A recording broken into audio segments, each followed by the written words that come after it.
네, 오늘은 1월의 마지막 주일이고 욥기의 주일입니다.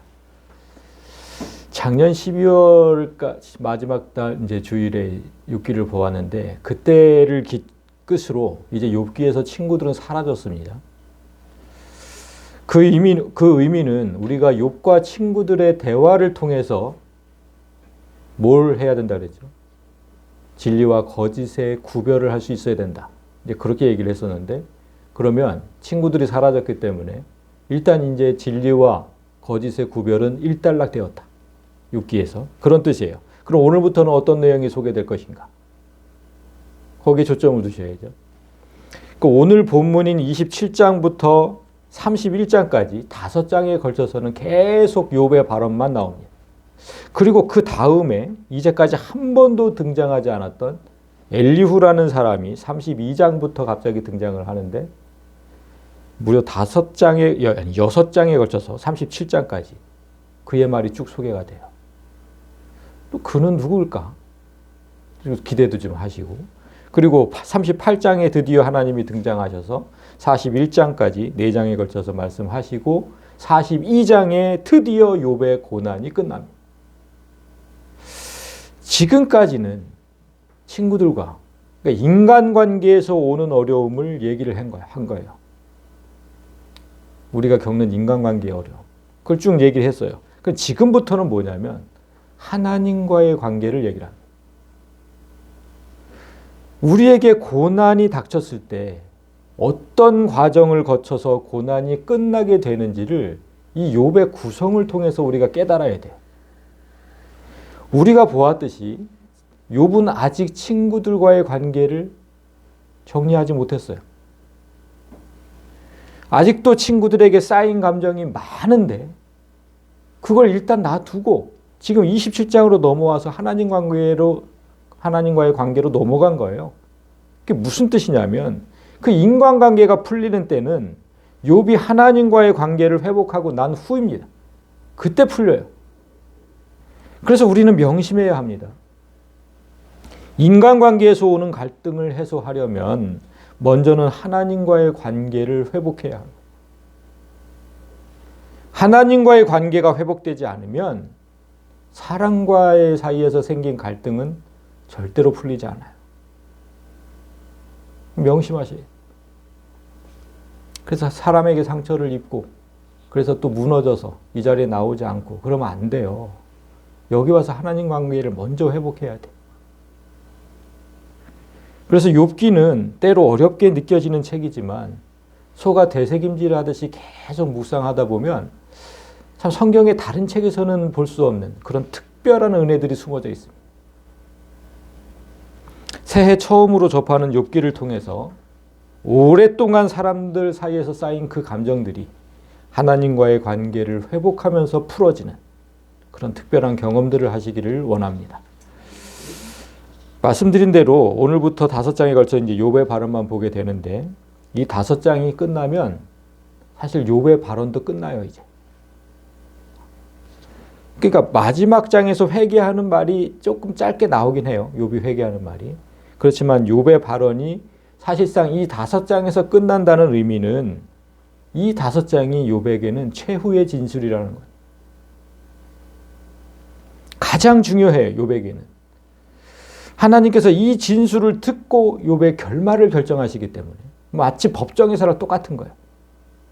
최후의 진술. 누구든지 다 하거든요. 법정에서. 그 말을 듣고 재판장이 심판하는 것처럼 지금 마지막 최후의 진술을 하는 거예요. 정말 중요한 건데 그런 중요한 발언인데 욥이 지금 무슨 말부터 꺼냈을까? 마지막으로 하나님과 사람들 앞에서 했던 그의 최후의 진술을 이제 잘 들어보십시오.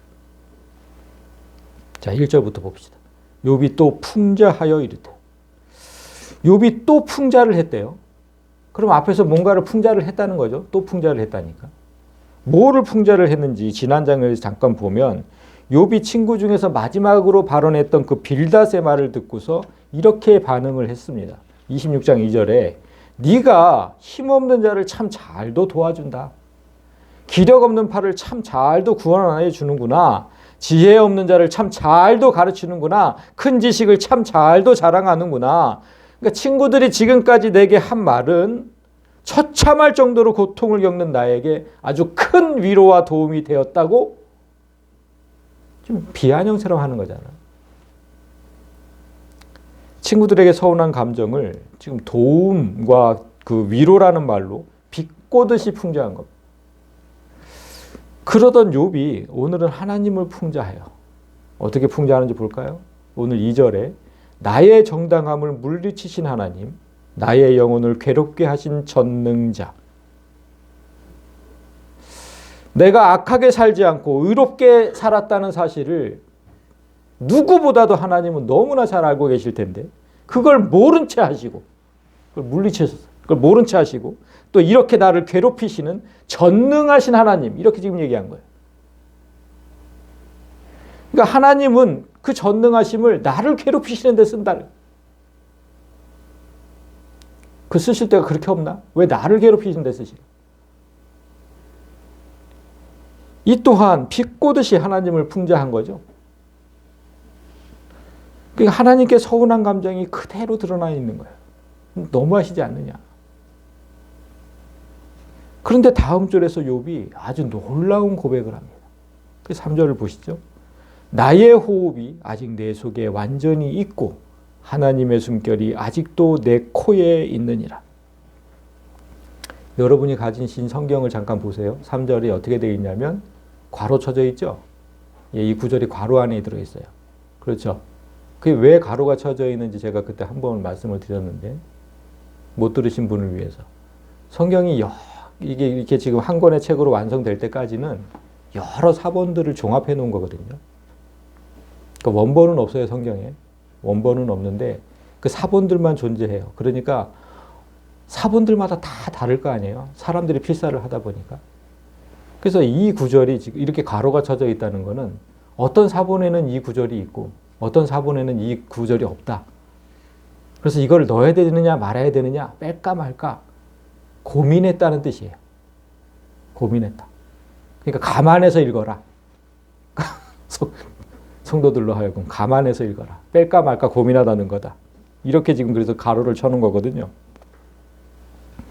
그런데 여러분 이거 보세요. 그 구절을 이 3절을 빼고 읽으면 문맥이 아주 부드럽게 돼요. 지금 여기서 욥이 뭐라 그랬냐면 나의 정당함을 물리치신 하나님, 나의 영혼을 괴롭게 하신 전능자의 사심을 두고 맹세를 한다 그랬잖아요.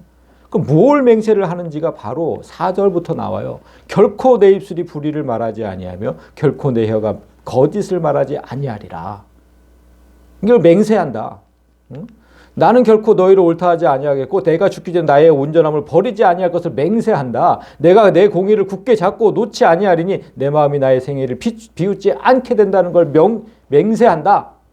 맹세한 거예요. 그런데 뜬금없이 이 3절에 들어가 있는 거예요. 그러니까 이 성경에 이제 편집한 사람들도 이게 왜 들어갔을까? 이게 어떤 사본은 이거 어떤 것도 없고 또 괄호 쳐놓자 이렇게 된 거거든요. 근데 여러분 지금 이 세 절에 결코가 3번 뭐 아니하다가 6번 들어가 있거든요. 지금 결코 지금 4절에 지금 괄호 쳐놓은 결코는 여러분 성경에 없어요. 근데 원어에는 있어요. 원어에는. 그래서 제가 해놓은 건데 결코가 3번, 6번 아니하겠다가 6번이 들어가요. 그러니까 욥이 얼마나 절박하고 비장한 마음으로 맹세했는지를 알 수 있죠. 그러니까 3절이 너무 생뚱맞게 들어가 있다. 생뚱맞게 이게 그렇게 보여요.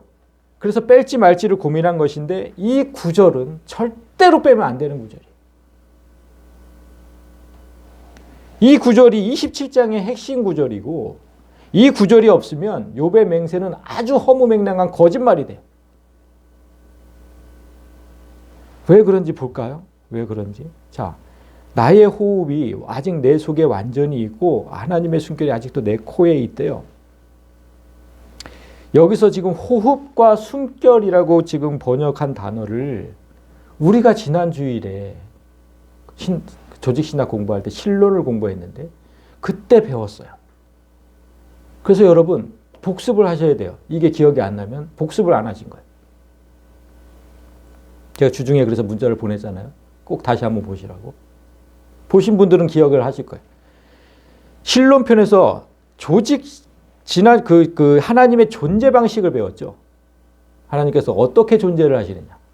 그때 두 번째 우리가 얘기했던 게 하나님께서 사람에게 존재하는 방식. 그걸 배웠어요.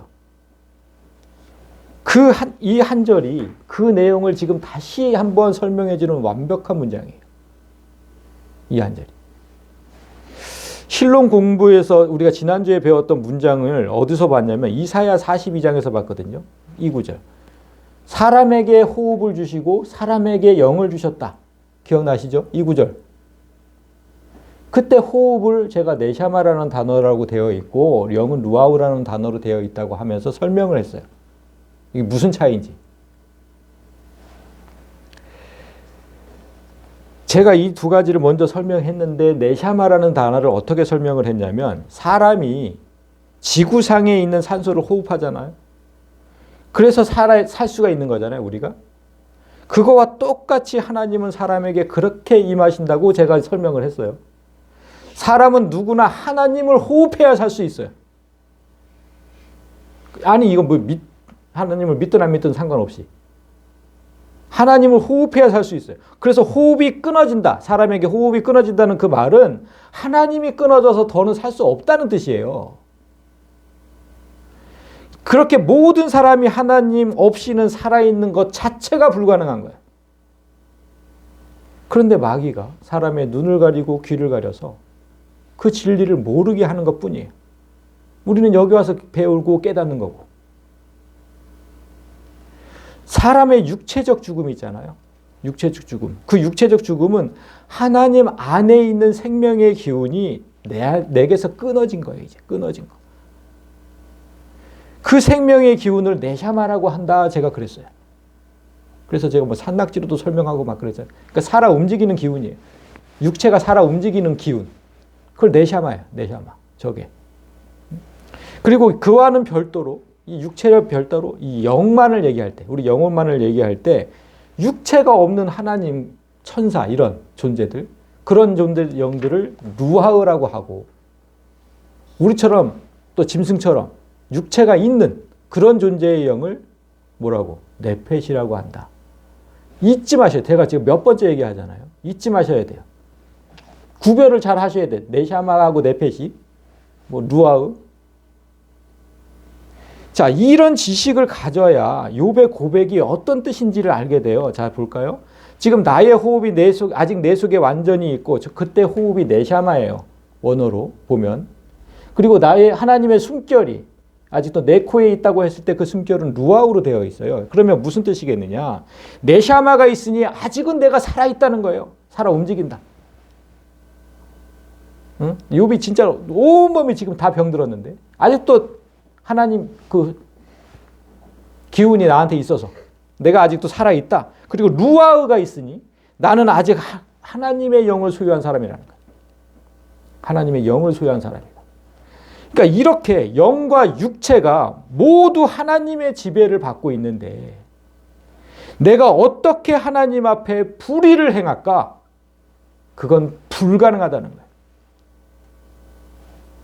그래서 그렇게 결코 아니하겠다 이렇게 말할 수 있는 거예요. 계속 그렇게 얘기를 했잖아요. 내가 자신이 있어서 말한 게 아니라 하나님이 내 안에 계시니까 나는 악하게 살래야 살 수 없다고 고백한 거예요. 그런데 이 절을 지금 뺄까 말까 하면 되겠어요? 이 절을? 이건 절대로 빼면 안 돼요. 그러면 욥은 완전히 거짓말한 사람이 돼요. 그렇게 살 수 있는 사람은 없어요. 이렇게 살 수 있는 사람이 어디 있어요? 내 인생에서 불의를 말하지 않고 거짓을 말하지 않고 불의한 사람을 옳다고 하지 않고 뭐 이렇게만 살 수 있는 사람은 없다는 거예요. 그래서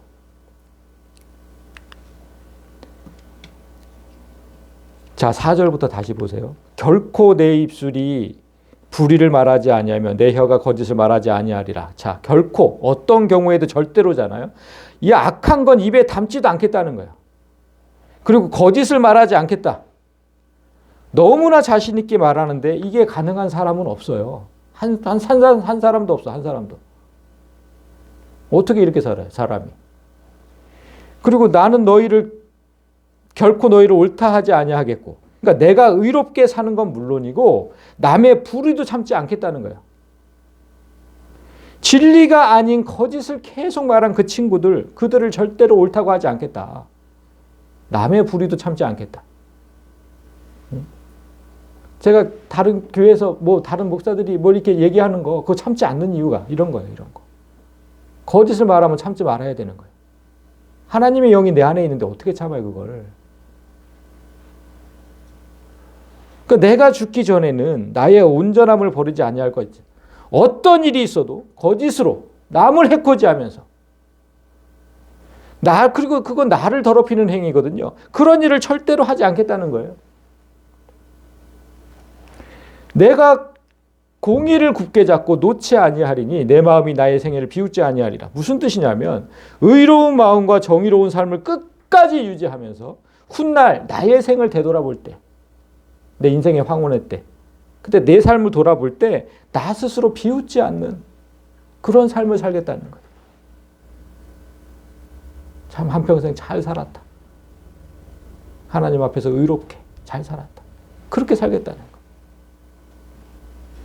아니하다가 6번, 결코를 3번 사용하면서 하나님 앞에 배수의 진을 치고 말한 겁니다. 여러분, 욥의 이 모습을 잘 봐야 돼요. 지금까지 우리가 보았던 욥은 친구들이 자기를 정죄할 때마다 그걸 가지고 인정하지 않고 되게 싸웠어요. 나는 지금까지 의로운 삶을 살았고 가난하고 소외된 사람들을 돌보면서 살았는데 하나님께서 까닭없이 나를 치신 거라고 그렇게 친구들과 싸웠어요. 그러니까 나는 죄인이 아닌데 내가 왜 이런 고통을 받아야 하느냐고. 그 하나님 앞에 억울함을 호소하고 이런 모습만 쭉 봐왔거든요. 26장까지. 그러나 인간관계를 잠시 접어두고 이제 하나님과의 관계를 풀 때가 오자. 27장부터는 그런 내용이라 그랬잖아요. 그때가 오자 욥의 태도가 지금 변한 거예요. 예전에 자기가 어떻게 살았는지 그건 관심이 없어요. 그건 하나님 앞에 아무런 소용이 없다는 걸 깨달았어요. 이제 이미 이렇게 나를 치셨잖아요. 이미 내가 이 고통 속에 있잖아. 이제 이미. 그런데 그 과거의 삶이 무슨 의미가 있어요? 지금부터 내가 할 일은 하나님 앞에 이렇게 살겠다고 고백하는 겁니다. 그리고 그 고백을 아주 영리하게 한 거죠. 아주 영리하게. 하나님께서 나와 함께 계시는데 내가 어찌 악하게 살 수 있겠습니까? 여러분, 기도는 이렇게 하는 거예요. 기도는. 나는 할 수 없으나 하나님은 하실 수 있다. 그것이 올바른 기도이고 하나님을 움직이는 기도예요. 하나님 꼼짝 못하는 기도. 나는 할 수 없어도 하나님은 할 수 있어요. 어떻게 해? 하나님이 하셔야지. 여러분, 앞에 2절을 다시 보세요. 앞에 2절 이거. 나의 정당함을 물리치신 하나님, 나의 영혼을 괴롭게 하신 전능자의 사심을 두고 맹세한다고 했어요. 제가 빨간 걸로 해놓은 거 보세요.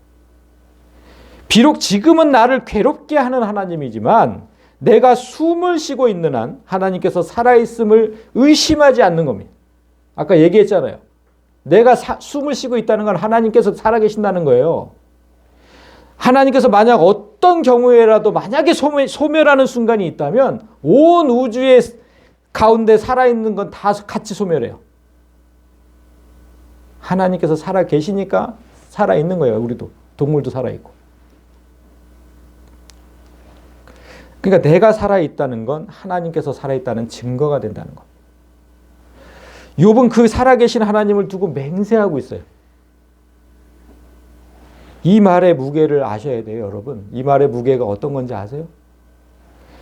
욥은 비록 자신의 모든 재산을 한꺼번에 잃어버렸어도 또 10명의 자식을 한꺼번에 가슴에 묻어야 되는 그런 아픔이 있었어도 온몸에 생긴 악성종양으로 하루 종일 기왓자국으로 팍팍 긁고 있는 이 처참한 내 몰골, 이 그런 고통이 있어도 욥은 절대로 하나님은 죽었다. 하나님이 어디 있느냐?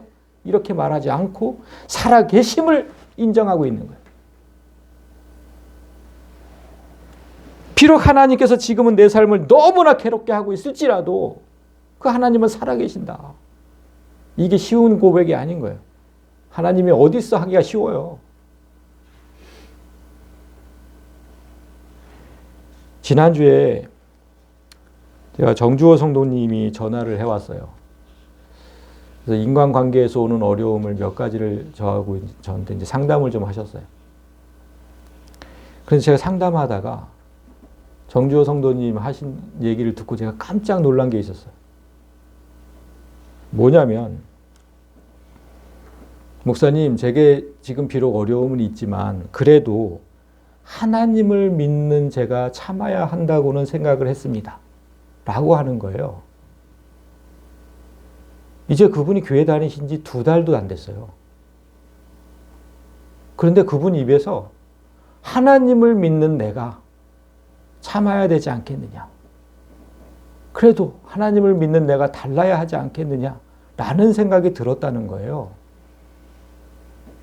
아니, 어떻게 안 놀래요, 이 얘기를? 성도들이 만약에 하나님을 믿는 내가 참아야지, 하나님을 믿는 내가 좀 달라야지, 이런 생각을 하고 살았다면 오늘날 교회가 이렇게 세상으로부터 배척당하고 욕먹진 않았을 겁니다. 우리는 정부 지금 여기 계신 분들 이렇게 쭉 보면, 광국 형제 빼고, 하나님을 믿은 지 한 반세기는 됐어요. 반세기. 50년 이상. 근데 하나님을 믿는 내가 좀 달라야지. 이 말을 언제쯤 했을까? 저부터 반성이 됐어요. 저부터. 욥의 고백처럼 하나님께서 살아계심을 믿는다면 우리는 좀 달라져야 돼요. 그러니까 달라져야 하는 게 아니라 하나님께서 내 안에 계시니까 다른 게 당연한 거죠. 욥기의 시작을 보세요. 욥기의 시작을 어떻게 시작했냐면 우스 땅에 1장 1절이에요. 우스 땅에 욥이라 불리는 사람이 있었는데 그 사람은 온전하고 정직하여 하나님을 경외하며 악에서 떠난 자더라. 이렇게 시작을 하죠. 그러니까 하나님은 이미 욥을 온전하고 정직한 사람이라고 인정하셨고 하나님을 경외하는 사람이라고 인정하셨고 악에서 떠난 자라고 인정하셨어요. 이미 하나님은. 그런데 욥은 이런 인정을 받았음에도 그건 이제 아무런 의미가 없다고 생각한 거예요. 앞으로의 내 삶이 어떨 것이냐. 앞으로의 내 삶이. 나는 언제나 의로운 삶을 살면서 인생의 마지막 때에 나 자신이 내 삶을 비우는 그런 삶을 살지 않겠다고 지금 다짐한 거잖아요. 욥의 고난이 시작된 이유는 하나님께서 욥을 이렇게까지 칭찬을 하시니까 사탄이 그런 욥을 시기하고 질투하면서부터 그때부터 시작됐어요. 그래서 사탄이 하나님께 내기를 건 거 아닙니까? 잠깐 보죠. 1장 9절에 사탄이 여호와께 대답하여 이르되 욥이 어찌 까닭없이 하나님을 경외하겠습니까? 하나님 진짜 답답하십니다. 주께서 그와 그의 집과 그의 모든 소유물을 울타리로 두르시니까 욥이 그렇게 하는 거지. 보호하시니까 다. 주께서 그의 손으로 하는 바를 복되게 하셨고 그의 소유물이 땅에 넘치게 하셨으니까 그러니까 욥이 그렇게 하나님을 경외하는 거지. 이제 주의 손을 펴서 그의 모든 소유물을 한번 쳐보세요. 그리하시면 그도 틀림없이 주를 향하여 욕하지 않겠습니까? 사탄의 말은 욥도 별반 다르지 않다는 거예요. 욥도 그런 사람 아니에요. 별반 다르지 않아요. 다른 인간하고. 하나님이 잘해주니까 하나님이 복을 펑펑 주시니까 하나님께 잘하는 거지. 만약에 그 모든 복을 거두어 가신다면 그도 똑같이 하나님을 욕하고 원망할 겁니다. 저랑 내기 한번 하시죠. 이렇게 된 거예요 지금. 그렇게 하나님을 도발한 것인데 하나님은 그 도발에 응하셨어요. 12절에서 여호와께서 사탄에게 이르시되 내가 그의 모든 소유물을 다 네 손에 맡긴다. 다만 그의 몸에는 손대지 마라. 응? 네가 그냥 재물을 많이 줘서 그렇게 됐다 그러니까 그 재물만. 그러니까 여러분 지금 하나님께서 질 확률이 조금이라도 있다면 이 게임에 응하셨을까요? 하나님은 자신 있었던 거예요. 자신 있었던 거. 하나님은 욥이 가진 걸 모두 잃어도 절대로 하나님을 배반하지 않으리라는 확신이 있었던 겁니다. 욥의 신앙에 하나님 자신을 건 거예요, 지금. 올인, 나 올인. 아무리 욥의 신앙이 훌륭하다고 해도 그래도 사람이잖아요, 사람. 아니, 사람은 연약하고 불완전해요. 언제 무너질지 모르고 언제 배반할지 몰라. 그런데 하나님은 어떻게 이렇게 확신하고 그 내기에 응하셨을까? 이게 너무 궁금해요, 이게. 다행히 욥이 하나님의 기대대로 첫 번째 이 내기에서 잘 버텨냈어요. 일단 첫 번째 내기에서 사탄이 진 거죠. 그러나 사탄이 거기서 멈추지 않았어요. 한 번 더 하자고 요구를 해요. 한 판 더 하시죠. 그래서 뭐라고 얘기합니까? 아까는 생명을 건들지 말라고 했잖아요, 지금. 생명은. 그런데 지금 사탄이 그렇게 얘기를 하죠. 어떤 사람도 생명이 위험할 때는 하나님을 배신한다. 내 목숨이 왔다 갔다 하는데 하나님이 어딨어. 목숨을 위협하면 그때는 욥도 다른 사람과 별반 다르지 않을 거라고 또 다시 도발을 해요. 그런데 하나님은 그 내기에도 자신이 있었어요. 그 내기에도. 두 번째 내기에 다시 응하세요. 그 대체 욥의 어떤 모습이 하나님을 이렇게 확신하도록 만들었을까? 모든 게 다 3절에 답이 있는 거예요. 이 3절에. 하나님께서 욥 안에 계신다는 뜻이에요, 저거. 하나님께서 욥 안에 계신다. 그 말의 의미는 하나님이 곧 욥이고 욥이 곧 하나님이란 뜻이잖아요. 뭐 달라요, 그게?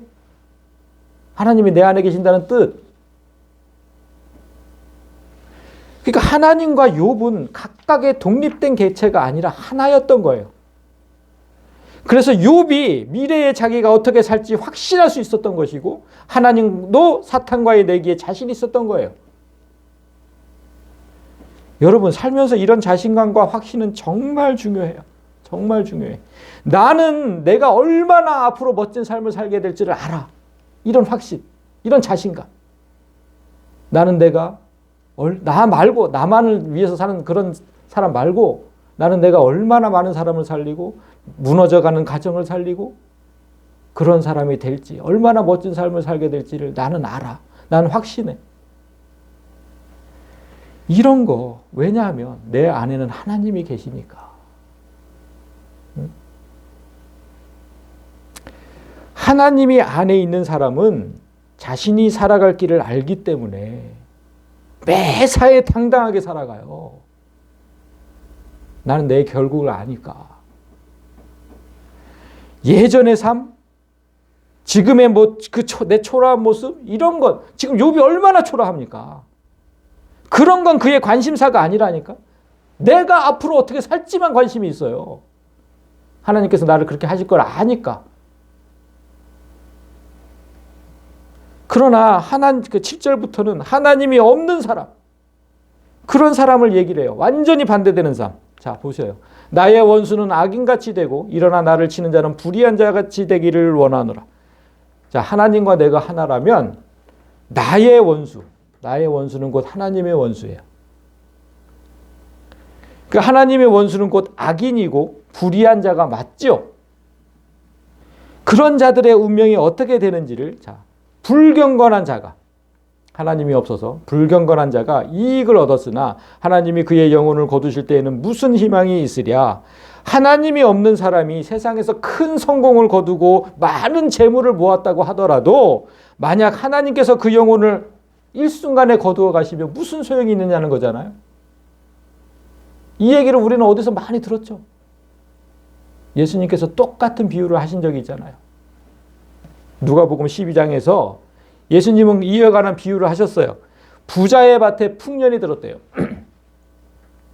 그래서 마음에 생각하기를, 야, 이제는 내 곳간에 쌓아둘 데가 없다. 넘쳐난다. 차고 넘쳐나. 그래서 좀 더 큰 곳간을 짓자. 그래서 거기다 다 쌓아두자. 그렇게 마음 먹고는 그 자신에게 이렇게 말했대요. 내 영혼아, 여러 해 쓸 물건을 많이 쌓아두었으니 평안히 쉬고 먹고 마시고 즐거워하자. 이제는 내가 20, 30년 먹을 거 다 쌓았다 이제. 이제 평안히 쉬고 먹고 마시고 즐거워하자. 그때 하나님께서 이렇게 말씀하셨다는 거 아닙니까? 어리석은 자요. 오늘 밤에 네 영혼을 도로 찾겠다. 그러면 네가 준비한 게 무슨 소용이냐? 누구의 것이 되겠느냐? 이렇게 지금 비유하신 거잖아요. 이 땅을 살아가면서 고난을 겪지 않는 사람은 단 한 사람도 없어요. 그것이 물질적 고난이든 정신적 고난이든 상관없이 고난을 겪을 때마다 처음에는 어떻게든 내 힘으로 극복하려고 했어요. 그렇지만 결국은 내 힘으로 되지 않는 일들이 훨씬 많다는 걸 알게 돼요. 예수님이 지금 이 비유를 드신 이유도 사람의 결국은 모두 하나님께 달려있다는 거예요. 그런데 하나님을 배제하고 자기 뜻대로 살려는 자가 얼마나 어리석은지를 지금 말씀하시는 거잖아요. 인생의 고난 가운데서 하나님께 도움을 구할 수 있다는 것 자체가 큰 복입니다. 내게 하나님이 있다는 것 그 자체가 큰 복이에요. 그러나 하나님을 인정하지 않는 자들은 그런 고난 가운데서도 손을 내밀 존재가 없고 또 도움을 구할 존재도 없어요. 그의 고통을 들어줄 사람도 없어요. 그런 존재가 없어요. 그래서 9절에 이렇게 얘기한 겁니다. 환난이 그에게 닥칠 때에 하나님이 어찌 그의 부르짖음을 들으시랴. 그가 하나님을 찾지도 않겠지만 급할 때만 하나님을 찾는 그 불의한 자들이 있어요. 그런 자들의 부르짖음에 어떻게 하나님이 들으시겠느냐. 듣지 않으세요. 응답하지도 않으시고. 그가 평소에 하나님을 어찌 대했는지는 하나님께서 너무나 잘 아시기 때문이죠. 그 10절이에요. 그가 어찌 졌는 자를 기뻐하겠느냐. 항상 그가 하나님께 부르짖었겠느냐. 여러분 여기 지금 제가 파란 걸로 해놓은 거 보세요. 기쁨과 기도잖아요. 기쁨과 기도. 하나님이 없는 사람의 특징이 여기 있어요. 그런 사람의 특징은 그의 삶에 기쁨도 없고 기도도 없어요. 이 두 가지가 없다는 것은 하나님을 인정하지 않는다는 뜻이에요. 이 진짜 중요한 구절이에요. 자 보세요. 나에게 있는 모든 것을 하나님께서 주신 것임을 인정한다면 항상 범사에 기뻐해요. 아 하나님이 또 주셨네. 하나님이 또 주셨네. 너무나 기뻐요. 그리고 아직 주시지 않은 게 있다면 부르짖게 되죠. 기도하게 돼요. 기도하게 돼. 하나님 이걸 좀 주세요. 이게 필요해요. 근데 이 두 가지가 없다는 거예요. 이 두 가지가. 그러니까 하나님을 인정하지 않는 거예요. 잘 생각해 보세요. 여러분들 삶에 내가 진짜 기뻐하고 있는지 기도를 하고 있는지 내게 하나님이 있는지 없는지 그 여부를 판단하는 거예요. 하나님의 솜씨를 내가 너에게 가르칠 것이요 전능자에게 있는 것을 내가 숨기지 아니하리라. 자 여기 솜씨라고 번역을 해놨는데 원래의 뜻은 손이라는 단어예요. 손. 여러분 손은 무슨 뜻이냐면 힘과 능력을 뜻하는 단어거든요.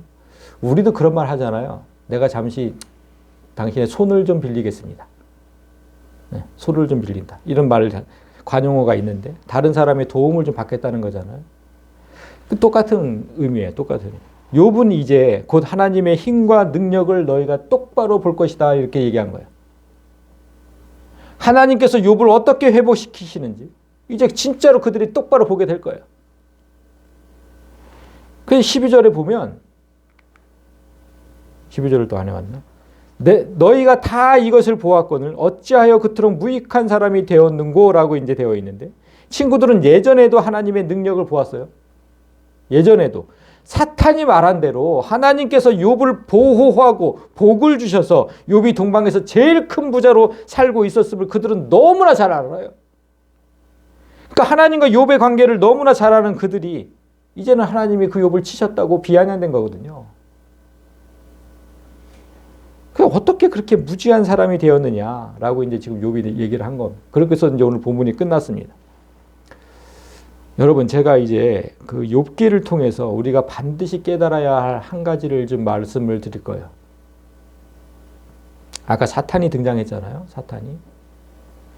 그 사탄이 어떤 행동을 하는 자인지 그거 하나는 반드시 기억해야 돼요. 사탄은 항상 하나님 앞에서 우리를 고소하는 자예요. 계시록 12장이 있어요. 잘 보세요. 내가 또 들으니 하늘에 큰 음성이 있어 이르되 이제 우리 하나님의 구원과 능력과 나라와 또 그의 그리스도의 권세가 나타났으니, 자, 예수 그리스도께서 오시는 날, 그때 어떤 일이 일어나냐면 우리 형제들을 고소하던 자, 곧 우리 하나님 앞에서 밤낮 고소하던 자가 쫓겨났다. 이제 마귀가 영원토록 멸하지는 그런 장면인데요. 뭐라고 표현해요? 우리를 항상 하나님 앞에서 밤낮으로 고소하던 자. 사탄은 자기가 하나님 앞에 죄를 지어서 하늘에서 쫓겨났잖아요. 이 땅 쫓겨났어. 그래서 하나님께서 사랑하는 우리들도 자기와 똑같은 운명으로 만들려고 혈안이 된 자예요. 아담과 하와에게 접근해서 선악과를 따먹도록 유혹한 것도 똑같은 이유거든요. 나만 죽을 수 없다는 거예요. 여러분 물귀신 작전 아시죠? 물귀신 작전? 나만 죽을 수 없다는 거예요. 그도 한때는 하나님께서 정말 사랑하던 광명한 천사였거든요. 그러니까 우리를 지금 하나님께서 사랑하시는 거 보면 질투를 하는 거예요. 질투를. 그러니까 나는 이렇게 영원토록 죽게 된 운명에 처했는데 니들은 왜 그렇게 영원히 살아? 그렇게 할 수 없어. 똑같이 죽어야 돼. 이런 거고요 지금.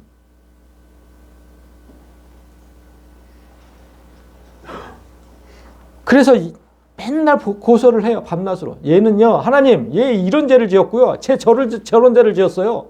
맨날 고소한다니까. 맨날 밤낮으로. 그러니까 하나님 앞에서 밤낮 고소를 하니까 그 의미가 뭐냐면 쟤도 별반 다르지 않습니다. 아까 욥한테 얘기한 것처럼 쟤도 별반 다르지 않아요. 나만 영벌에 처하지 마시고 쟤도 똑같이 영벌에 처해 주세요. 이런 거예요. 강력하게 조구하는 겁니다. 강력하게. 하나님은 공평하신 하나님이니까. 그러니까 마귀의 주장을 잊으면 안 돼요. 너도 별반 다르지 않다는 그거. 너도 죄인일 수밖에 없고 너도 고통을 당하면 언젠가는 하나님을 원망하고 부인할 수밖에 없는 나약한 인간이다. 이렇게 마귀들이 주장할 때 우리는 오늘 욥처럼 단호하게 얘기해야 돼요. 아니, 난 달라. 나는 너와는 달라. 너는 하나님 앞에 죄 지은 것도 모자라서 다른 사람도 죄 가운데 빠뜨리고 있잖아. 물귀신 작전을 쓰고 있잖아. 그렇지만 난 아니야. 나는 달라. 결코 내 입술은 불의를 말하지 않을 거야. 결코 내 혀가 거짓말을 하지 않을 거고 나는 결코 불의한 자들을 옳다고 하지 않을 거고 내가 죽기 전에 나의 온전함을 버리지 않을 거야.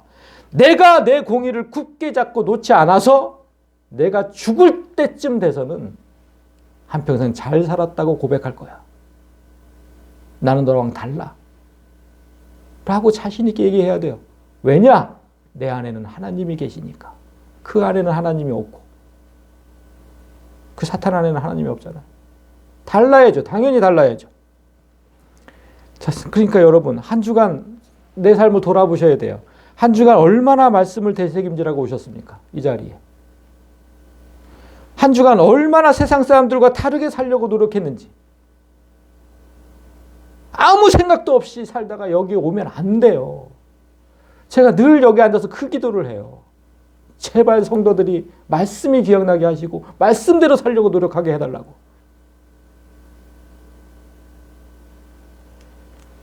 마귀가 밤낮 앉아서 하나님 앞에 참소하고 있다는 사실을 기억하신다면 우리는 절대로 안일하게 살 수가 없습니다. 욥기를 보면서 항상 마지막 장을 한 번씩 보세요. 그렇게 나를 고통스럽게 만들던 인간관계가 다 회복이 되고 하나님과의 관계도 회복이 되고 내 삶은 예전보다 2배의 복을 받게 된다고 분명히 기록하고 있어요. 이 모든 결과는 하나님을 향한 신앙을 버리지 않았기 때문이에요. 지금은 비록 고통스러워도 끝까지 하나님을 바라보고 끝까지 하나님을 붙들면 여러분 삶도 이렇게 다 풀리고 2배의 복을 받는다고 성경이 기록해 둔 거예요. 욥이 그렇다는 게 아니라 네 삶이 그럴 것이다라고 하나님께서 기록해 둔 책이라고요. 그걸 믿는 사람만 그렇게 될 거예요. 말씀을 맺겠습니다. 제가 이 6절, 이거 6절, 이 6절을 묵상하다가 문득 하나의 노래가 떠올랐어요. 제가 예전부터 좋아하던 팝송이 하나 있는데 마이웨이라는 팝송. 그래서 그걸 또 몇 번이나 들었네요, 제가. 왜 그랬냐면 오늘 그 마이웨이라는 노래의 가사가 오늘 욥이 말한 것 정말 비슷해요. 욥이 친구들 앞에서 나는 이렇게 살 거야, 이렇게 살 거야 막 이렇게 얘기를 하잖아요. 그 마이웨이라는 가사도 그 화자가 친구들 앞에서 자기 말년에, 이거 지금 말년이잖아요. 지금 내 마음이 나의 생애를 비웃지 아니하리라. 말년에 똑같이 고백하는 내용으로 되어 있어요. 제가 간추려서 해왔는데 마이웨이 가사를 잠깐 보세요. 친구여, 이제 인생의 끝이 보이는 나는 이것만큼은 확실히 말할 수 있네. 살면서 참 많은 길을 가보았고 많은 일을 경험했는데 그때마다 이 길이 맞는지 잘못 온 건 아닌지 의심이 들 때도 많았다네. 그러나 그때마다 난 그 의심을 삼키고 당당하게 그 모든 시간과 맞섰다네. 그리고 결국은 내 방식대로, 마이웨이, 내 방식대로 그 일을 해냈다네. 세상과 타협해서 무릎 꿇지 않았고 모진 바람 다 맞으면서도 두려움 없이 내가 가야 할 길을 내 방식대로 마이웨이 묵묵히 갔었네. 돌아보니까, 이제 죽음을 앞두고 돌아보니까 그것이 내 인생이었고 내 길이었네. 마이웨이. 너무나 멋진 가사여서 저도 좋아했고 많은 사람들이 좋아하는 노래죠.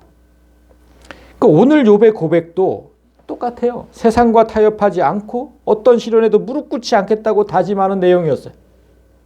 그러나 단 한 가지 다른 게 있어요. 이 노래의 화자는 내 방식대로, my way. 내 방식대로 삶을 이겨냈다고 회상을 했지만 우리는 하나님의 방식대로 이겨냈다고 회상하는 그런 말년이 됐으면 좋겠습니다.